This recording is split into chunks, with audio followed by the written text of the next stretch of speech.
Good morning. How is everybody? There we go. Yep. All right. So we're going to pick up where we left off last week.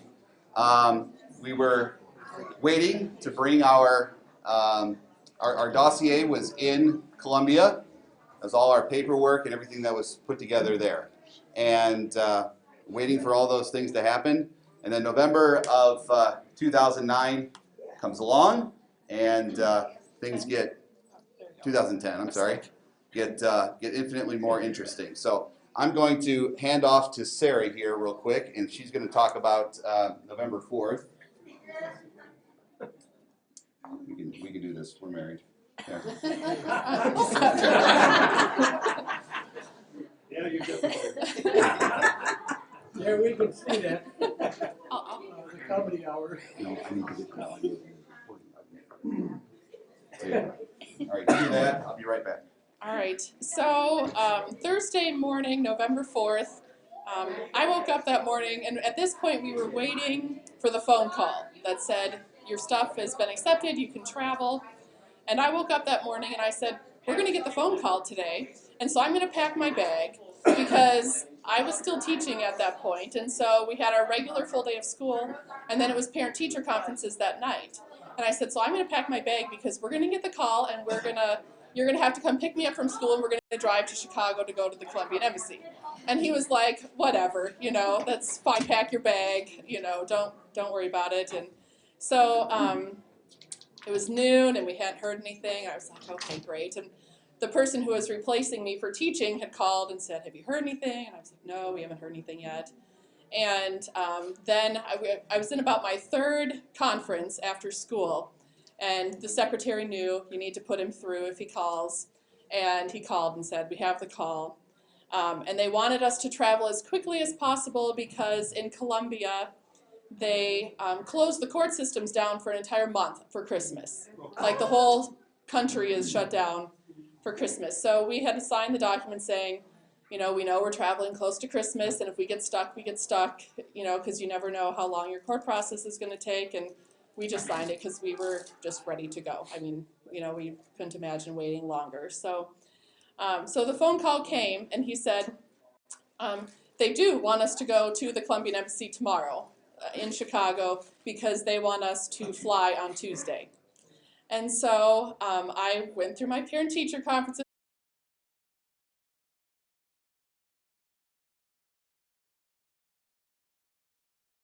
The previous three who we had already told them to.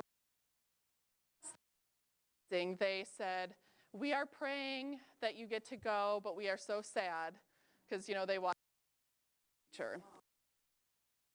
We're praying that you can go as soon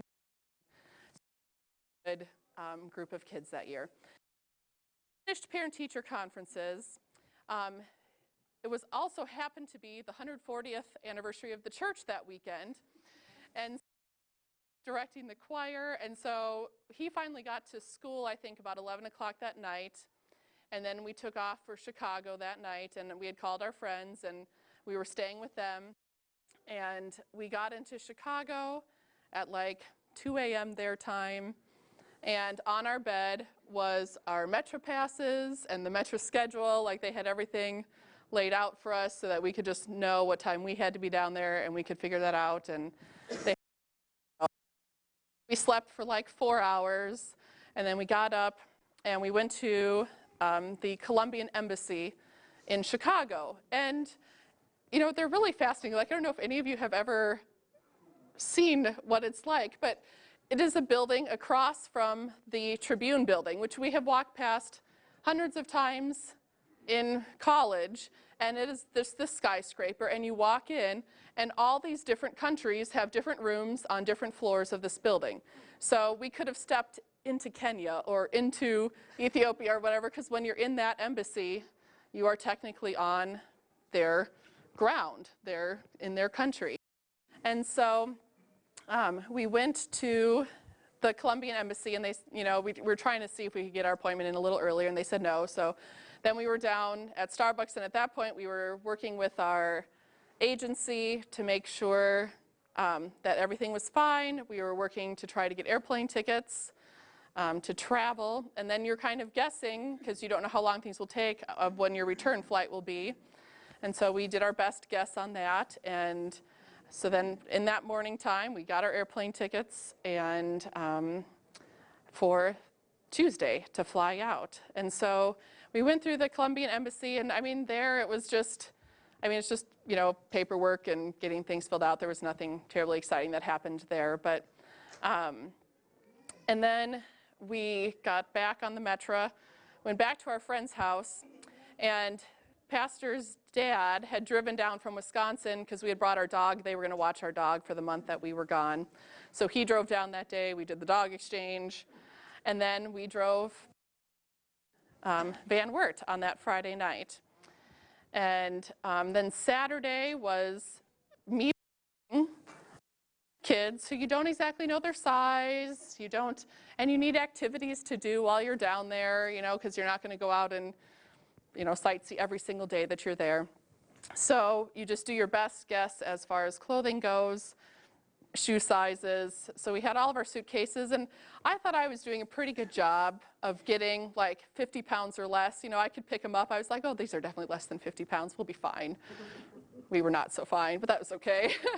And then he was planning just getting everything ready for the 140th celebration of the church on Sunday. And then we had the guest pastor who was speaking come in, so we were having dinner with him, and we're like, okay, we have like so many things we need to be doing, and but we did, and it was fine. And the next morning we had he kind of got up in the pulpit and he said, well, we have the phone call that we've been waiting for, and we're traveling on Tuesday. And so it was a 140th celebration and the celebration.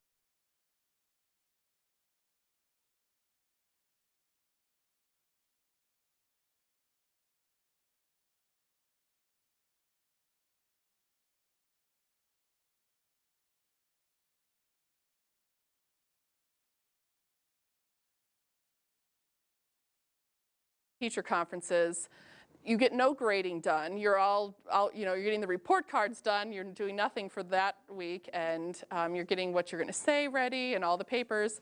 And so I had a pile of papers that I had to grade. And so a couple of friends came in, and we sat there, and they graded paper.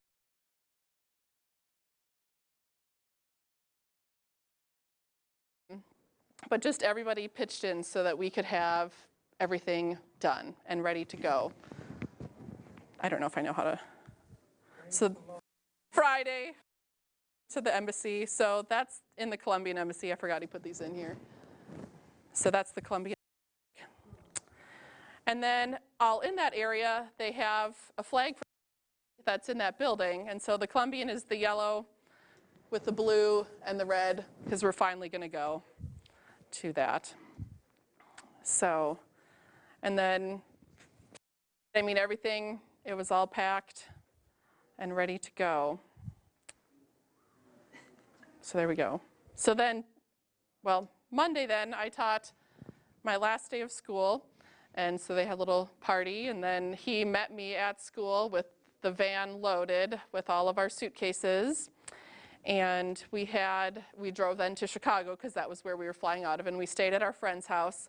And they had a bin that we left at their house of winter clothing, because in Colombia that's not really a necessary item, and we knew it was going to be December and there would be winter and cold and everything like that. So we drove back to Chicago Monday night, because we had an early morning flight on Tuesday to drive to Chicago. And we got to the airport, and this was back in the day where you did get a few items for free. You know, you had some checked baggage that, you know, you got for free. Except I apparently was like really strong that weekend, and my impression of 50 pounds was not very accurate. All the adrenaline going, right? Yep. And so we get up there, and every bag was overweight. And the lady goes, "This is going to be like $1,200. And so I put on my best, like, okay, we're going to Columbia. I told her the story. And she was like, okay, I'm a mom of 5. I can't give you this for free because the people downstairs, like the baggage people, will get really mad at me. So she, you know, worked a little magic and got it down to a price where we were like, okay, we can't buy all this stuff there for that. So It was to the point where we were wondering, should we buy Kurt and Sandy airplane tickets to come with us? 'Cause, you know, the airplane ticket was $400, and then we'd get like 4 extra bags at that point. yeah. So. But she worked us a deal, so we got a good deal, and then we flew. So there we are. There we go. There's us and our baggage.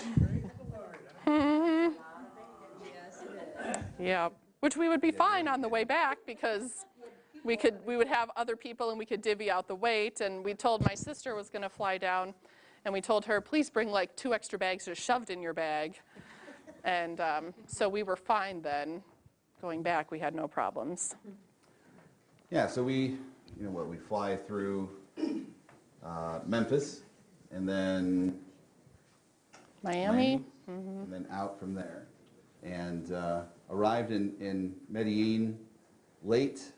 It was dark, and Vicky meets us and drives us into town, and we kind of see over the top of the city of Medellin because you're coming in from the mountains out on the other side of the valley, and you come in, there's just all these lights, and as we were landing, we saw all these sort of like lit glowworms, these huge, you know, sort of things extending across the landscape. We were like, what is all that? She said, greenhouses. Greenhouses. If you buy cut flowers here in the States, 90% of them came from Colombia in those greenhouses, because it's just always the right temperature. And so that was pretty cool to see that. And so we get to our hotel, get checked in, and we're just sort of waiting, you know, wondering what the next day will hold for us. Vicky told us. Vicky was kind of our guide and our interpreter while we were down there. And she had told us, you know, we asked, like, what are the girls like? Because she does a lot of work at the orphanage itself. And she said, it seems like they're actually very peaceful. Like they don't have a lot of, you know, anxiety or, you know, or anything like that. So we were like, okay, and we're like anxious, but you know. Yeah, we're freaking out. But they're in good shape. Yeah. Yeah. Freaking out, yeah. Well, us, yeah. So then Wednesday morning, we get up, and Vicki takes us into the, there we go, that's why it was so loud. Now we got it. So we get to the orphanage, and Vicki is on your right there, the dark curly hair. And then the gal in the center is one of the administrators at the orphanage, and we have lots of paperwork to fill out because we're taking custody of the girls that morning. Oh my gosh. So from Thursday until Wednesday, we went from waiting and not knowing when it could possibly happen to we're together. It was just a total whirlwind. You know, she told you about our quick trip to Chicago, and then airplanes, and boom, here we are. So we're filling out some paperwork, and you can see some pictures of the girls there from Halloween that were recently taken, and so we're filling out the paperwork, we're just talking, and we're just waiting, and then all of a sudden from across the street, I look out, and I see this picture. I see this scene, and let's see, that's Mariolida, and there's the 5 girls. So we were in a building across the street, and they had to cross the street to get over to where we are. And I looked out there, and I just kind of caught my breath, and they're real. You know, they're not just like they're not just two-dimensional. You could only see pictures of them too. How much time had you, Go ahead. how much time had you spent with them before this? None. Zero? Yeah. This is the first time we've seen them in person. First time they've seen us in person. Before this, it's all been just photographs, just pictures. I have the. Oh yeah. We had made. They encourage you to make a book, like to send ahead of time. So each girl got one, and it just had pictures introducing ourselves, things that we like to do, and then other family members. Like we have pictures of grandparents and cousins, and then like we stuck some pictures of like what their room would look like in the back and things like that too. So that way they could know, at least from pictures again, who we were and what we like to do. And when we got into the car, and I'm jumping a little bit ahead, but when we got into the car, the girls, as we were leaving there, they were reciting without even having the book in front of them. They knew it all in Spanish. Like they told me everything about me and about him. They knew it all. To do that. Yeah. Yep. Yep. So. What were their ages at that time then? Julissa would turn 9 while we were there, and then Lorena was 7, Valeria 6, Your Lady's 5, and then Yesenia would be turning 4 in a month. So. So basically, it was 8, 6, 5, 4, and 3. Well, Drew and Valeria actually And then turned there while we were was- there. Yeah. Birthdays start happening, and everybody switches. Yeah.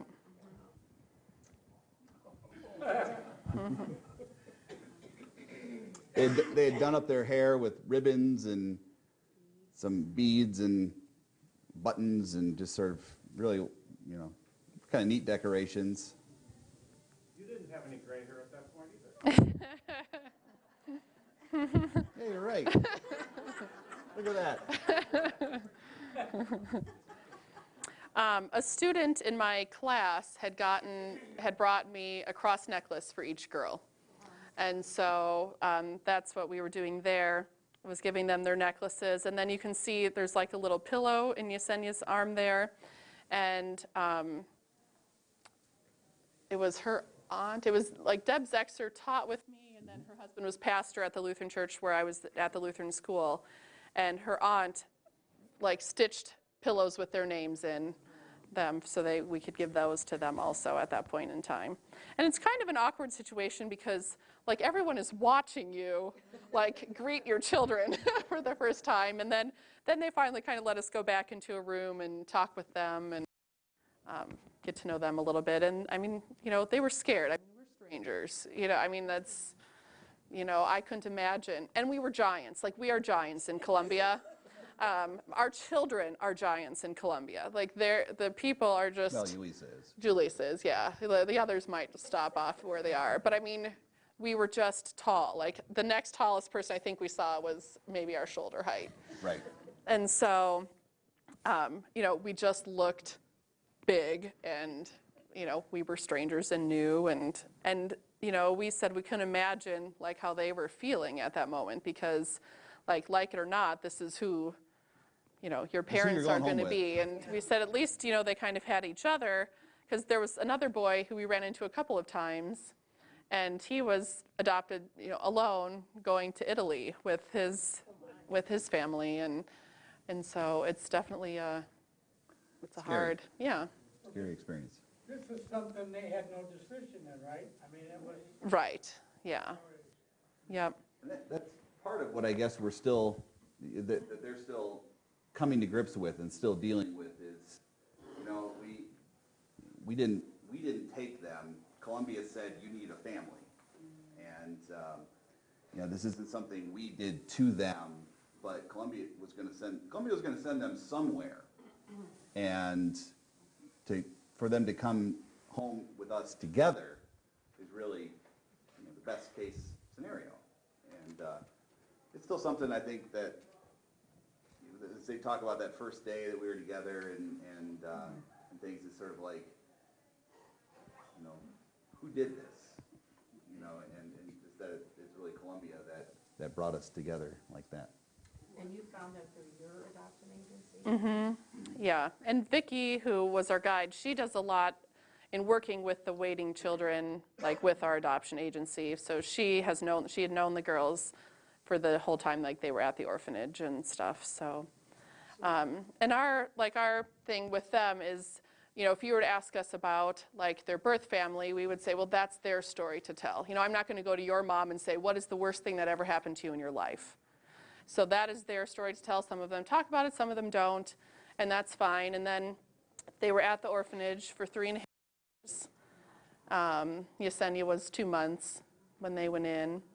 And and we kind of let them tell that part of their life also. Yeah, I mean, So. we know parts of their story, but it's also their story. And so it's one of those things that the stuff we talk about at home, you know, it's private. And what we know or what we don't know or what they remember, it's their story. And so we want to be respectful of that for them. So why was Columbia going to send them somewhere out of the country or? Colombia, really until the 90s, didn't have any civil rights, until the 1990s, didn't have like any civil rights laws.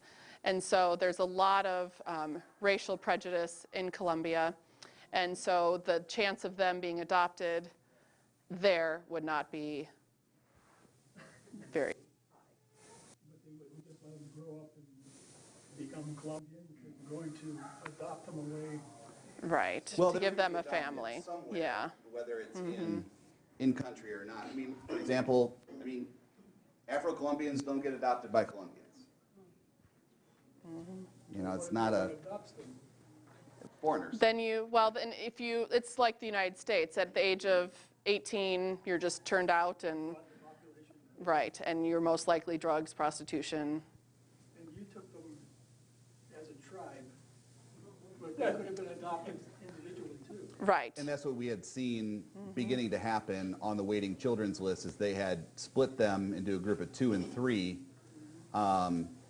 which gave us a sense of urgency almost a year before we first met them, that was sort of the plan.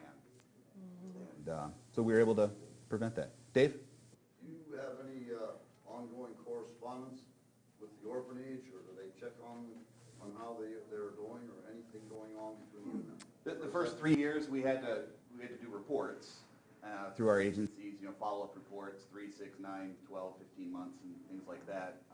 But once those were concluded, we keep in touch with Vicki, our guide, and send pictures and Facebook and things. That's about the extent of it.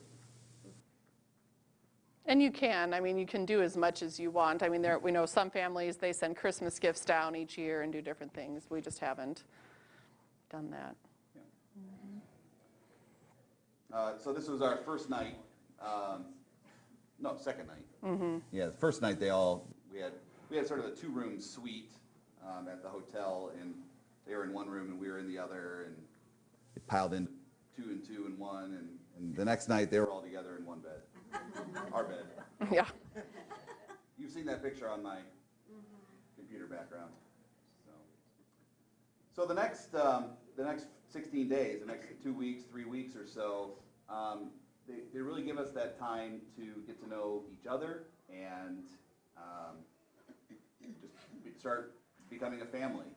Vicki arranges trips, day trips, little adventures and things for us, and then she'll give us a couple days just on our own, where we can be in our apartment and we can go to the mall or out to eat or whatever we want. She gives us that space, but if we need her, she's available to us. And so that's really what we spend the next 3 weeks and 6 years working to become.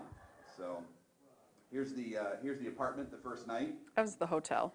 I'm sorry, yeah, that's the hotel. The first night, you know, we had to stop at the grocery store and pick up bologna sandwich. You know, they had never had bologna.